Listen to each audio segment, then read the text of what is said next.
Hi everyone, welcome back to Evermore YouTube channel. It's Chris back with a match preview for Newcastle United's upcoming game this weekend against Bournemouth. That's right, the Eddie Howe derby at St James's Park this Saturday, 3 p.m. kickoff. They are back, and everyone will be diving at the stadium, hoping Newcastle United can get the business done against Eddie's former team.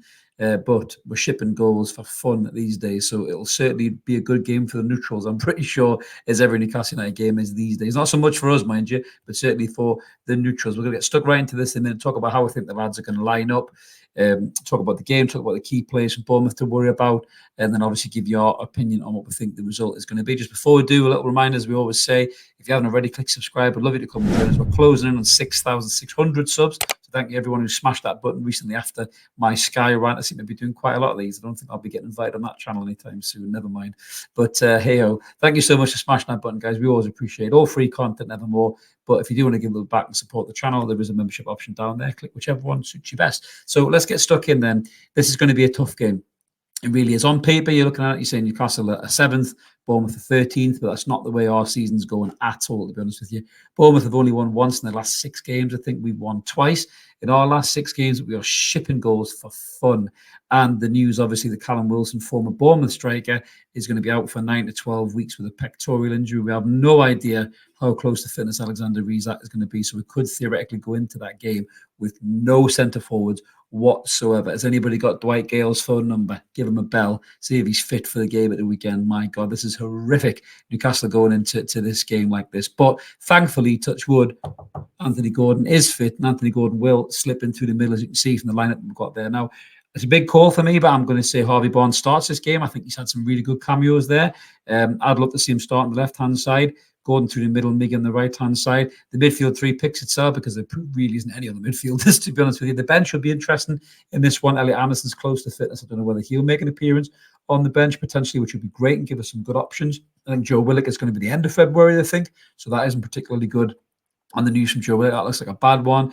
And the back 4 on this one. Now, I was tempted to go Tino Livramento, but I think he'll keep Dan Burn. He's had faith with Dan Burn. All the noise was to drop Dan Burn for the Forest game. He didn't do that, so I think he'll keep faith with Dan Burn at left back, Botman and Share, not centre forward, as a lot of people are probably crying out for Share to become. You never know, he might have a wander up and get himself a couple of goals again. But Trippier right back, and then obviously Dubravka as the goalkeeper. So again, with this game, you look at that lineup, and even though we're injury ravaged, you still think there's good enough quality in there to beat Bournemouth. But they beat us comfortably down at their place in November. A double from danger man Dominic Solanke, who's got 13 goals and 23 Premier League appearances. He's definitely not going to door the England squad. Why not? Especially with Callum's injury as well. He might very well force his way into the next squad.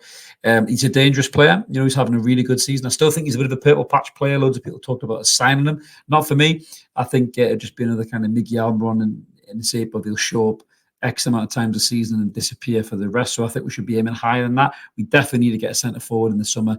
With Callum's latest injury, I think his tea is out at Newcastle United this summer. He was probably borderline getting sold in January. You look at this injury and you think maybe they should have sold him and brought somebody else in, even on loan, potentially who could stay fit and put the ball in the back of the net. Maybe that would have been a smart thing to do. But listen, we won't get back into that again. We've already talked about that. But going back to the Bournemouth team, now this is how we think Bournemouth are probably going to line up really.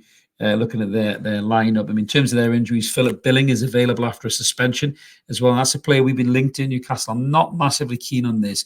People's talking about him being the Joe Linton replacement. He can't lace Joe Linton's boots for me.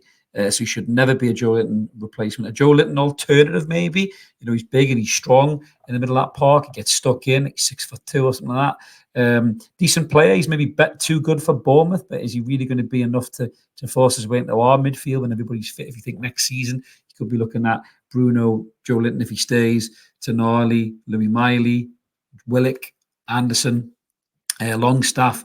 You know, there's a lot of players there that can play in that midfield, and even young Harrison might fancy his chances of breaking into the midfield. So I'm not sure if Philip Billing really fits the bill, no pun intended there. Lloyd Kelly I do like. I think Lloyd Kelly will play as well. So in terms of their line, it'll probably be Neto, Smith, is it Zabral, Senzi, Kelly, Christy Cook, who's a good hard-working player from Tavernier, who's a brother of James, I think, who played for Newcastle.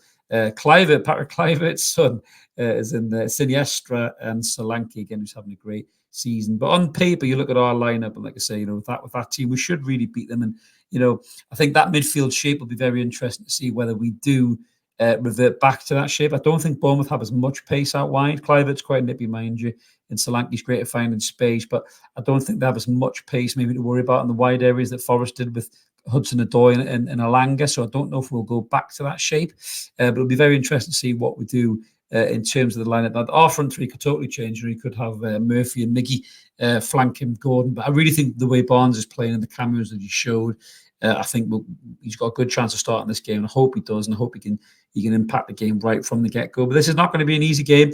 Like I say, Bournemouth gave us a great game down there. Plays battered us 2-0. Really could have been more, in all fairness. But we want revenge for it. We want to win this game. We have to keep that winning streak going.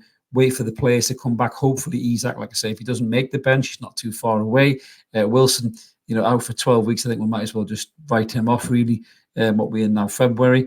We might be lucky to get a handful of games out of Callum Wilson before he's maybe pedalled in the summer, and we get an upgrade and someone who can stay fit. That's my opinion on that one. But looking at this game in isolation, it will be a tough game. It won't be a walkover, but I think we probably win this game. And I'm going to give you one here. 3-2 is what I'm going to say, because we can't keep a clean sheet at the minute. We ship in stupid goals. Solanke's dangerous. I think we'll get at least a goal or two, Bournemouth. So I'm going to go 3-2 to Newcastle United, and hopefully we can get the points and keep moving up the league table. So let us know what you guys think in the comments. We always like to hear from you. Smash a comment in there, like the video too, subscribe.